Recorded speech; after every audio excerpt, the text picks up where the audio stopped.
Leo's glowing break. Leo loved his glowing world.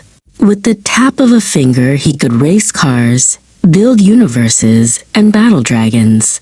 His room was his kingdom, and the bright screen was his window to endless adventures. But one day, the glowing world just stopped. The power went out. The screen turned black. The dragons were asleep, and the race cars were still.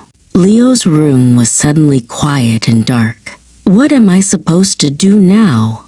he whispered. His mom appeared with the flashlight. "The glowing world is taking a little break," she said with a warm smile. "But there's another world waiting for you outside, one that doesn't need any batteries."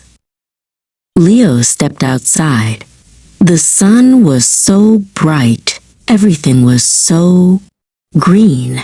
Birds were singing songs he'd never heard before, and the wind whispered secrets in his ear. He spotted a ladybug crawling on a giant leaf. It looked like a tiny red jewel. He counted the spots on its back. There were 7. This was a trickier game than any on his tablet. Then he found a long, sturdy stick. It wasn't just a stick. In Leo's hands, it became a magic wand, a sword to fight invisible monsters, and a paintbrush to draw pictures in the soft dirt. Suddenly, he heard a giggle. A girl he'd never seen before was swinging high on the swing set in the park next door. "Want to play?"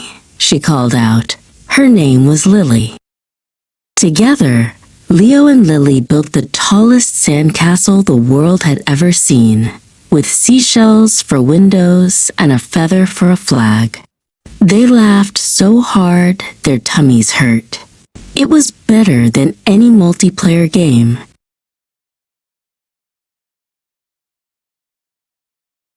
As the sun began to set, painting the sky in streaks of orange and purple, Leo's mom called him for dinner.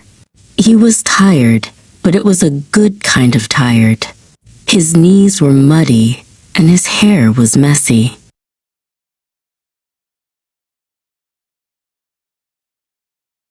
That night, his tablet sat on his nightstand.